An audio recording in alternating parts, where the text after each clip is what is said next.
All right, ladies and gentlemen, this is our official second episode of Puns with Sons.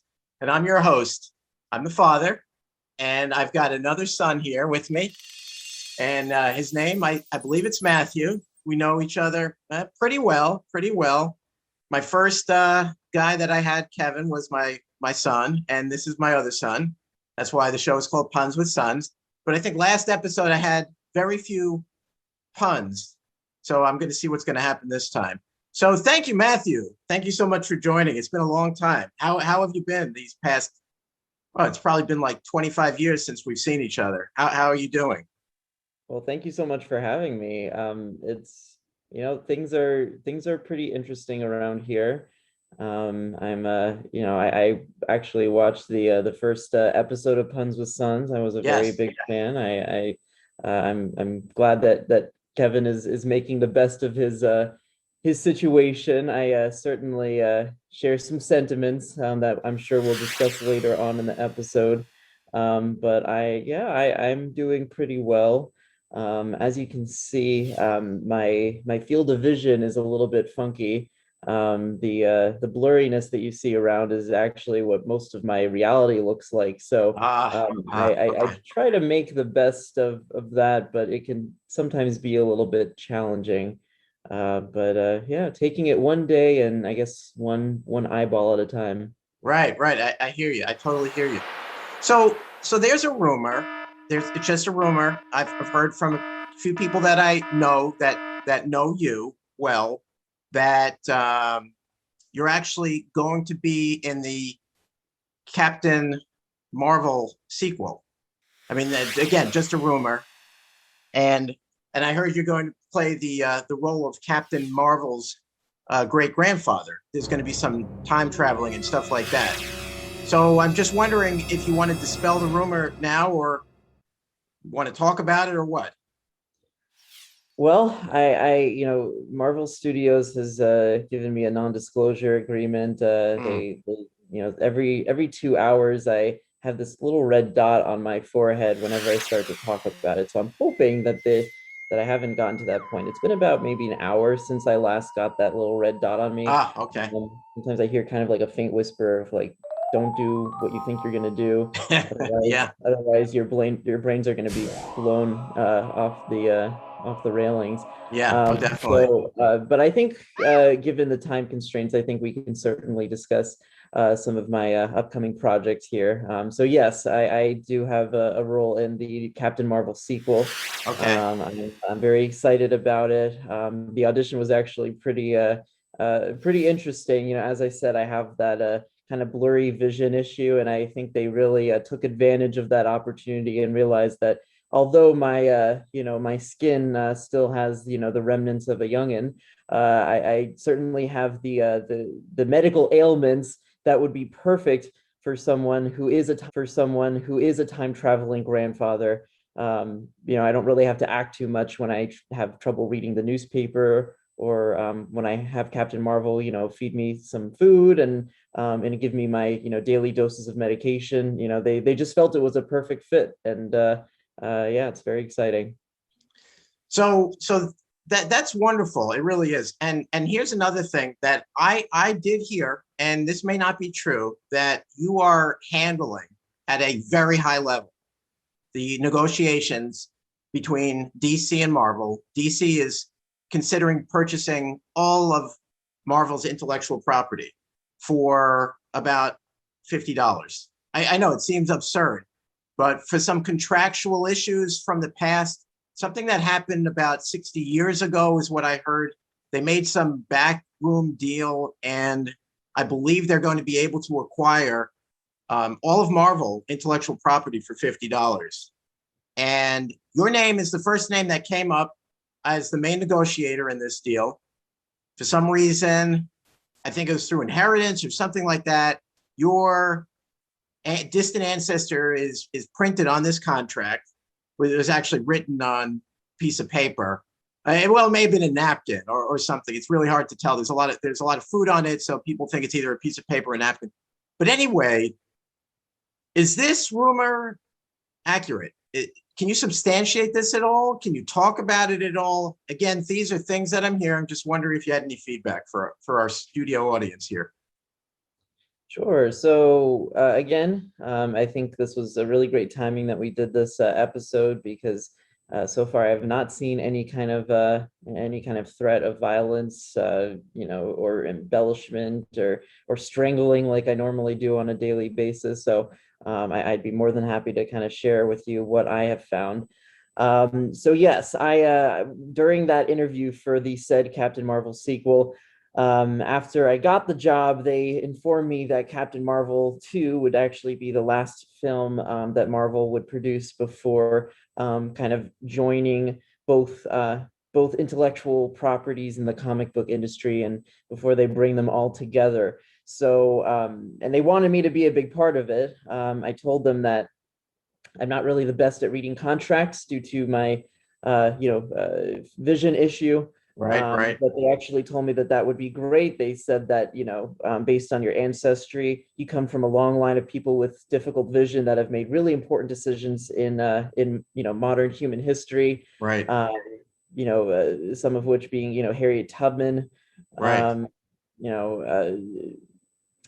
trying to think of some others, even like George Washington. Elmer Fudd. Elmer Fudd, yes, Yeah. yes, a Okay. very, very big one. Right.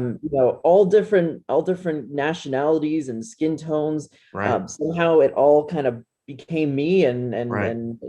I feel very lucky and honored to be a part of such great history in our Right. universe. Even Thanos. Thanos is actually one of my distant relatives. Yes.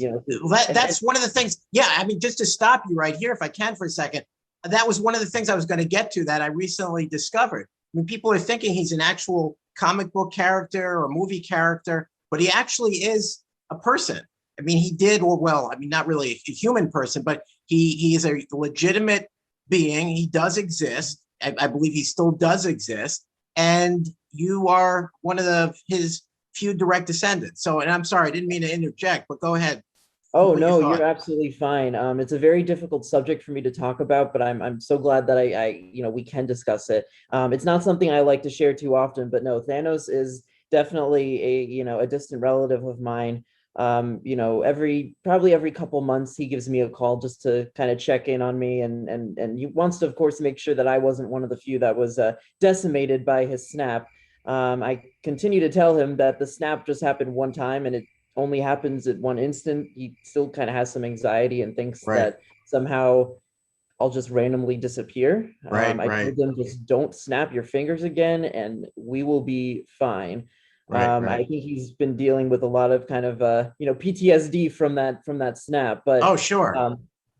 but nonetheless, it was definitely, because of my history with characters, and the figures and the actual, nonfiction, the real people that are based on those characters. Marvel felt that I would be a perfect candidate to bring these worlds together. Right. On the Marvel side, of course, I mentioned my relatives, but I also have some relatives on the DC side as well. Okay. Okay. Sure. And feel free to go into some of those if you want. It's up to you.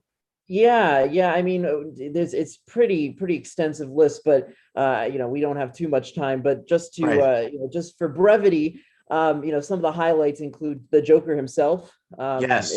It's actually a huge misconception about his name. They think his name is Joker as his first Right. name. Right. It's actually Joke. The last name is That's Uh, right. I did hear that. I did. yeah, and that's actually one of the reasons that he became such a psychotic mess.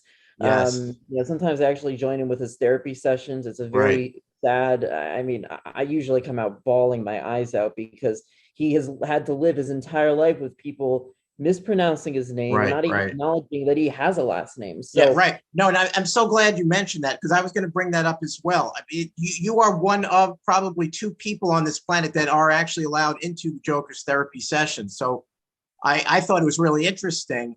And the other thing I heard is that you're actually allowed to talk about it too. I mean, most people would think that it's a HIPAA violation and things like that, but you have an agreement, a long-term agreement that you can go into the Joker.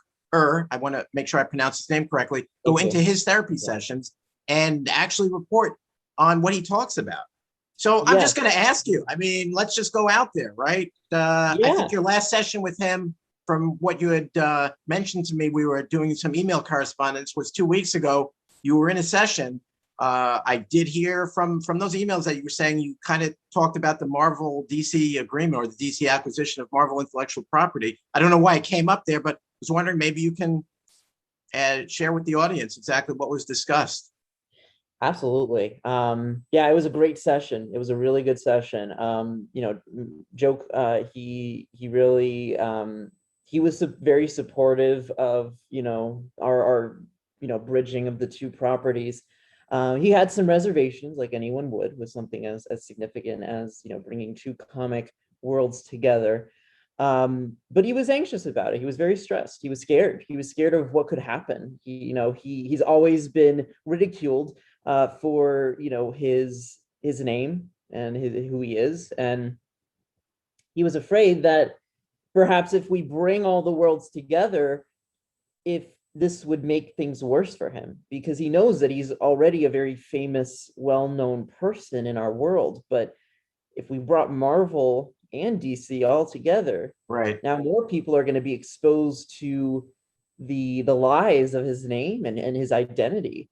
So the therapy session was tough because he kept telling the therapist, if we don't fix this, I will rip your arm off and throw it into a lake and feed it to Kevin Feige, the executive of Marvel. Right, right. And he wasn't bluffing either, because I've heard that he's done that before. That's actually happened at least a couple of times to people, correct? Oh, absolutely. Yeah. Most of the amputees, most people that don't have arms in this world, were the result of either Joke himself, Yeah. or his posse of rodents. He actually he domesticated 200 rats that he kind of has as his personal minions. They detect these people that misbehave or mispronounce his name, and he hunts them down. He just has the rodents just rip it off and throw it into a lake. It's horrific. The therapist is flabbergasted and is Right. always in tears whenever he Right. brings up new people that have been brutally amputated. Oh It's my God. awful. It's No, absolutely awful. that is. I mean, I can't imagine how you can be sitting in those sessions knowing the brutality of this man and what he's capable of doing. I mean, at any time he could be doing that to you, but yet you go there out of your own free will to participate and listen in on this, to help us, the general public, understand the man. Really, that it is shocking to me that you're willing to take that risk every time you walk into one of those sessions. What compels you? What gives you the courage to go ahead and do that? Well, I definitely don't go alone. Whenever I do go to my sessions, I always do have my right arm kind of guarded, Oh, because oh I yeah, yeah. know that he's kind of like the equivalent of an antelope with rabies. You just never know Oh, when they're just gonna go crazy. right, right. So I come prepared, but Okay. Mr. Joker and I have developed, a mutual trust with each other. Sometimes he screamed at me, telling me to take the arm uh, plate off, believing that he can be trusted. And Right, although I right, trust him to a certain extent, I right, also know that those therapy sessions leave Mr. are very, very vulnerable. So I right, have to right. be prepared. I Yeah, also do have a SWAT team right. with 12 helicopters, during the entirety of the session. Right. Because there have been some instances where we've had to actually pull him out of the session, bring him onto the helicopter, put a Mm, muzzle on him, right, and basically slap his butt multiple times just to get him to comply. right. That's incredible. Just your willingness to participate in that madness is it's unreal. It really is, and it reflects a lot on you, your willingness to partake, and I guess it's in a sense there's nobility in the fact that you're doing this, knowing you can then share these stories with everyone else. Yeah, it's it amazes me that I can get through those sessions in one piece. I'll tell you that. Yeah, yeah, But I do, and like I said, the last session was great because we did come to a mutual agreement to make that Marvel and DC come together, and yeah. I think we're going to make some good progress. I don't know how Okay. many arms are going to survive this. Yeah, I don't know how many people are going to only have one hand at yeah. the Oh, end yeah. of this acquisition. My hope is that most of them are left-handed because he seems to just have a fetish for right hands. Right. Um, my hope is that we get through this with the least amount of people losing their ability to write, as much as we Right. possibly can avoid that. Yeah. Otherwise, I think we're just going to lose a lot of really famous writers. He's talked a lot about, J.K. Rowling. Wow. He's been talked about writers that don't exist anymore. Wow. I've tried to tell him repeatedly that Shakespeare is not around anymore and that Yeah. there's nothing there, that his rats can do nothing on him. Right. I mean, the extent that he goes to try to find people to hunt down, it's insane. And I just keep telling him, you can't take people's lives that have already been taken. You Yeah. can't take off an arm that's already No. gone. No, you It's can't. You can't. his mind is just it's fascinating but horrifying. Yeah, It it makes is. any horror movie look like child's play. No Yeah. pun intended. Yeah. No, no pun intended. Yeah, definitely. So, so getting off of that topic for just a little bit, and really it's fascinating. We could talk for hours about it. This is something that's been troubling me, and I feel like you're the right person to ask because you're definitely very heavily involved in this. What is it with Marvel recently and their obsession with stories around time travel? It seems like they're just every single thing that they do recently, like Loki Hmm. and Avengers Endgame and things like that. I feel Hmm. like there's some other reason why there's an obsession with time travel. And I certainly realize other movies have done it before, but I feel Sure. like they're leading us down a very interesting path, almost ready to reveal the truth that this is happening in reality. And it's not just in a movie and not Right. just in a therapy session with Joker or anything like that, but Right. they're trying to almost prepare us like there's some back deal going on with the government and this is preparation for that. And I understand that some of this is probably classified and sensitive information, and I'm asking you to put yourself out there and reveal it to the world. I mean, what do you have to lose? I mean, every day you walk into a session with Joker, you basically put your life at risk. So I figured maybe this is the time for you to tell us the truth. I mean, no, absolutely. And I want to come clean. I really do. I just you know, the things that you are asking of and the things that I'm about to share with you are confidential, Mm, and I know it's going to be released through Puns with Sons. right. But I'm hoping that we can make sure that the information that I'm about to share does not go into the wrong hands. Okay. I'm not sure about the audience that that you have here, but It's about a million. I mean, it's a million and growing. So it's a lot of people. A lot of people are probably going to find out about this very soon. right, right. So I really have to pick and choose my words here because Okay. I do mention that I have at any point you know I could be a red dot could be on my forehead, Right. like that SWAT team that I mentioned that targets Loki, Right. um, or Joker, I should say. I'm sorry, Loki is another therapy I have. It's sometimes hard to keep track, You know, your but signal just cut out. the Your signal just cut out a little bit. I feel like you just started buffering. I feel like somebody's obviously trying to do something because your signal was just cutting out a little bit just as you were talking about this.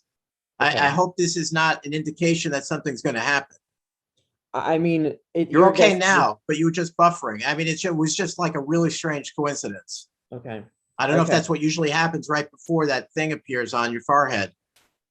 Hmm. But anyway, that's what I saw on my end.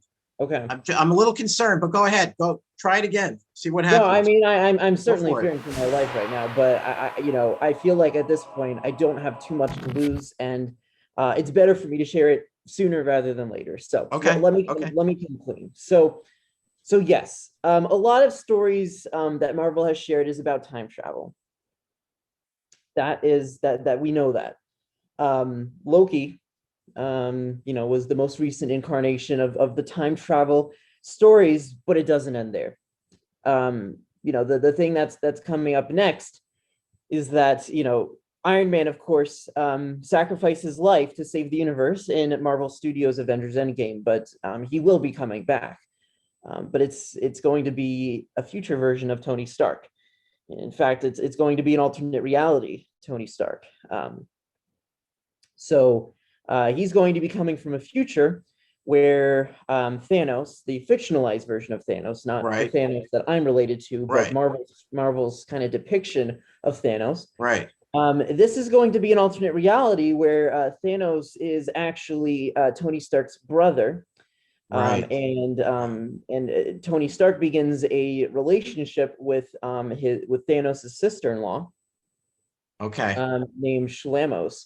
Right. Shlamos and Tony have a long history together, but they finally get married. It actually creates an entire ripple in the space-time continuum. As soon as Tony and Shlamos first kiss, Right. it actually ruptures the ground. A 12.2 magnitude earthquake is created, causing the destruction of Avengers Tower. I mean, it's horrible. Millions of lives are lost, not from a snap, but actually from this earthquake. And But we're talking the movie. We're talking a movie script now. You're not talking real, right? Or you, correct. what are you getting into? I feel like you're leading us though into something that's reality based now, right? Well, as I've said earlier, a lot of what Marvel depicts is based in part or completely on Right. reality. Um, to tell you how to the degree to which this story is based on reality would actually destroy our own space-time continuum itself. I'm probably already creating ripples themselves, but at the very least, I can share with you this information. And unfortunately, there's not much that we can do to stop this, but Shramos is not a good person. And Tony Stark realized that. So in the films, he will come back and he will actually take the Thanos from the Avengers Endgame reality and take him out of that reality to actually fix the entire Marvel Cinematic Universe. Now, Marvel's plan is to release this around the time that all of this is actually going to be happening in real life. So again, Shramos is real. Thanos is real. I've met Shramos. Shramos is not someone you want to mess with. Wow. Thanos is terrified of her. Right. Oh, really? Wow. Yes. Yes. The Infinity Gauntlet is actually in for Shramos, it's so insignificant that she actually eats bits of the Infinity Gauntlet for breakfast every Uh, day. that's incredible. And it's surprising to me. That's why I wanted you on the show because I did not know anything about this, but I knew that you had some incredible information to share. Yes, and although I can't share exactly when this film and when our reality will begin to collapse, what I can share with you is that Avengers Endgame was actually a distraction of this impending doom that we're about to experience. And Kevin Feige, that's yeah, exactly what I suspected. I had no doubt that that's what was going on. This is a front. I mean, it's what it all. This is a larger plan that's been going on for a while. it is, and you'll probably not believe me when I tell you this, but Joker actually has a part to play in this too. And I hope you're sitting down if you're not already. No, I am. I am. Go ahead. I had a feeling it was leading this way, but go ahead. So Joker is actually the son Ugh, of Shramos and Tony. no. Joker is from the future. He was sent back to our present time or his past to basically send us a message. But he was so scarred and so manipulated by Shramos that it basically rendered him insane. And it scarred him for life. And that's why I've been tasked to be in his therapy sessions, to not only help him work through the burden that he has of basically the only one who could save our reality as we know it, but also protecting him from the world and most importantly from Shramos. That's unbelievable. I mean, how do you walk around with that kind of burden, knowing that you're responsible for taking care of these things and being entrusted to so much information on a regular basis? And you've been keeping it inside for so long also. I know this is really the first time that you're talking publicly or even privately to anybody about this. It's so hard to talk through all this, but I knew that it would be important because it is part of the sacred timeline to share this information with you.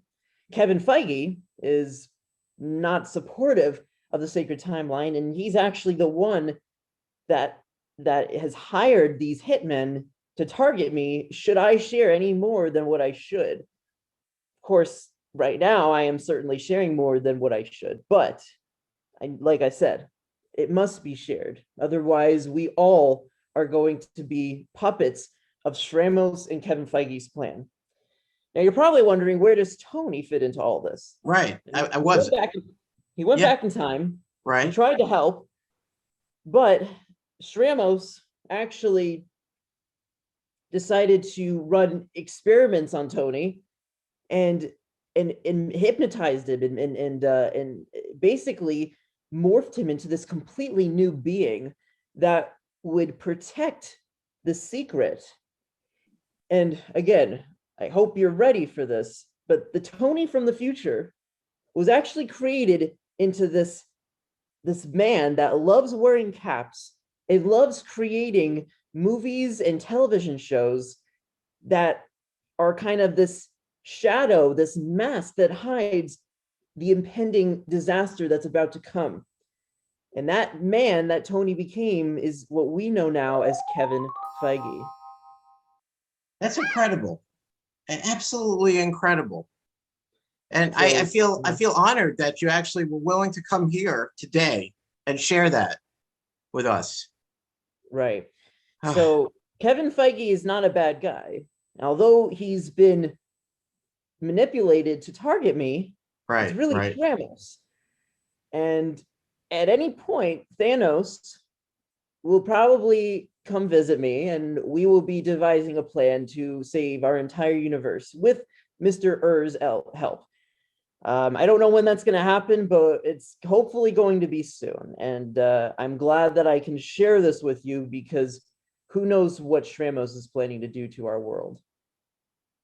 That's incredible.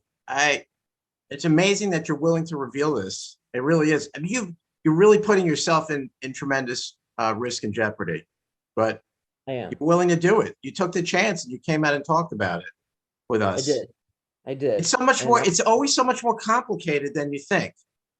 So we've all been a participant in this, not even realizing, watching the movies, thinking we were just being entertained, when all along there's this incredible subplot going on within our reality. And we've definitely been active participants. Wow, a lot to digest here. It really is. I think we're going to have to maybe wrap it up a little bit here or completely, because I'm concerned, honestly, for your safety. And I would say maybe we can pick this up in a subsequent discussion, but I'd probably be more concerned about you taking care of finding a place that you can go, a safe place, if one exists for you, a place that you can hide out. And I'm so sorry to interrupt this. I'm glad that we're probably that's okay soon, because I'm hearing some footsteps. I don't know if it's towards my apartment, but they're saying they're saying some pretty intense things, and I'm hearing chants of like Shremos in the background, so I'm not really sure what's happening right now. Okay, Um, now, now, in order to protect myself and right, you, right. I do have to perform some rituals here and some prayers, and I Okay. hope that before we wrap up, you would allow me to do that for you, for your own safety. Well, yeah, absolutely. Absolutely. Go ahead. What do we need to do?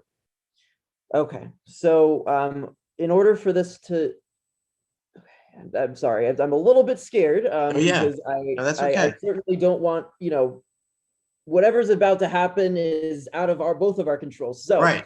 Yeah. what we need to do is we both need to do the it's known as the Thanos chant. It's not chanting Thanos, but it's a chant that was actually created by Thanos in Okay. order to ward off Shremos and her armada. So Okay. All right. so what you need to do is you need to take your hands. Okay. All right. And then you're going to hold your ears like this. Okay. Okay. And then you're going to fling them 4.5 times. So like this 1, 2, 3, 4. I feel a little silly doing this. You sure? I know. You just have to bear with me. That You this is sure? the only Okay. way that we can protect your place in the universe. Okay. So wait, I gotta fling my earlobes 4 times. Correct. Okay. So it's 1, 2, 3, 4.5. So don't do Oh, the four and a first. half. Okay. Correct. So I mean, this you sounds have. crazy. You have to admit, this sounds nuts, Oh, right? absolutely. Okay. I kicked Thanos in the balls when I first heard him have me do this because I didn't even think this was possible Okay. or All right. relevant. So So just so okay. remember, Start out doing that. Just do okay. One, right, but two, three. Wait. What? four and What a did I half. do? Four and a Okay, half. okay. Okay. 1, 2, 3, 4.5. Correct. Okay. There you go. Okay, Gotcha. that's great. So technically there are 200 steps for this chant, but for purposes of brevity, I'm going to Yes. give you just the first two here. So you already Okay. did the first one. Okay. Gotcha. Okay. The next one here is a little bit strange, so just bear with me. Okay. So we both have glasses, which is great. Yes. So the ritual actually wouldn't work if we didn't have glasses. Okay. So what you have to do is you have to move your glasses up to your eyebrows. Okay. Okay. All Okay. right. And then while they're up there, you can hold them if you need to. They just need Oh, to okay. stay up. Okay. And you need to repeat after me. Yes. Shremos is. Oh, really? We got to do this? Okay. Yes. It seems kind of crazy. Okay. Shramos is Never going never going to bother me to bother me any Morzes. any Morses. Correct. Okay. Okay. Okay. And that's it. Okay. That's it. Okay. I mean, honestly, that seems like kind of crazy and silly. So this really is going to help ward off this kind of stuff. Yes. I mean, So I'm not questioning what you're saying is true. It just, you got to admit, just doing that, it felt weird and it just felt strange. And I trying to understand how that can do something, but then again, stranger things have happened, right? yes, I mean, when you're being targeted by a multi-dimensional warlord, it's kind of hard to really find anything crazy these days. So Right. I take it with a grain of salt. Right. I appreciate you working with me on that and being so patient and understanding. Well, It's yeah, of very course. it's not something that a lot of people are willing to do. And like I said, that's only two of the 200 steps that are in this typical ritual that I have Right. to do every day. Okay. Um, Yeah, I mean, I but almost feel like I didn't want to have you talk about so much. I mean, I had no idea this was going to have implications for me. I mean, I probably would have thought twice about doing it. I almost feel like deceived by you almost. I mean, I don't take this personally. I know you're my son and all, but I feel like you maybe should have told me about this before. I probably would have not brought this up at all. We could have talked about other things. I feel like you've brought me into something that I really don't want to be involved in. And now I'm feeling kind of resentful and angry about it and overall. you know what? I feel resentful towards you for not checking in on me all these years. This has actually been something that's been going on Well, since it's 25 2008. years. I mean, it's only 25 years. I mean, it's not like it's been forever. I Sure, mean, no, and granted, it's a I big chunk of your life, like most of your life, but okay, maybe your complete life. But anyway, it's not like we were ever really close. Okay. Okay, listen. I mean, you obviously, this is the way you want to try to connect. So who am I to judge? But it sounds like you got a rough life, but I'm not sure if I wanted to partake in this madness. I mean, I'm glad you shared it, but now I'm having like second thoughts about this. I'm really feeling kind of concerned. well, I totally respect that. Hearing you say express your reservations and your dissent and your anger, it's actually exactly what I said to Thanos when he first shared all this with me. So in a way, I actually feel more connected to you through your frustrations, because it's Mm. exactly how frustrated I was when I first realized that the fate of the universe was in Shramos or my hands, and I had to make the call. Yes, it's a huge burden that I have, but I shared it with you so that you could do whatever you wanted with it. And that's why we did the ritual, because even if Shramos's armada comes and they arrest me for, you know, for dissent against the Shramos Republic, I know that you will take the information and make the best with it. Shramos won't know that you're here and that you know this information, because the ritual that I shared with you was actually a familial ritual that prevents bloodline from kind of giving away, or the secret. So basically, what's going to happen is in about an hour, you're actually going to forget this information. You will be checking in on me, but you're not going to know why you want to check in on me. So this is going to protect you as best as it can. Therefore, you won't have the burden, but you'll know that I'm okay, whether I'm okay in the alternate universe of Shramos's empire, or if it's in the universe where everything works out. I don't know which one our universe is going to end up in, but at least I can know that I have someone who is on my side, like yourself. No, I understand. I think I'm beginning to understand it. I'm feeling a little bit better, still concerned, but a little bit better.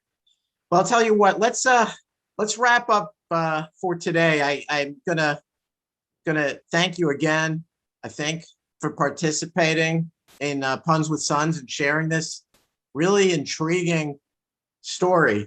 So thank you so much, I Thank think. you for having me. Yeah, you're welcome. You're welcome. Well, ladies and I, gentlemen, this concludes our second episode of Puns with Sons. I appreciate our guest joining us today and sharing really what I think is some of the most incredible information I've at least personally heard. Until next time, my friends and family and Thanos and everyone else, have a great day. Shramos forever.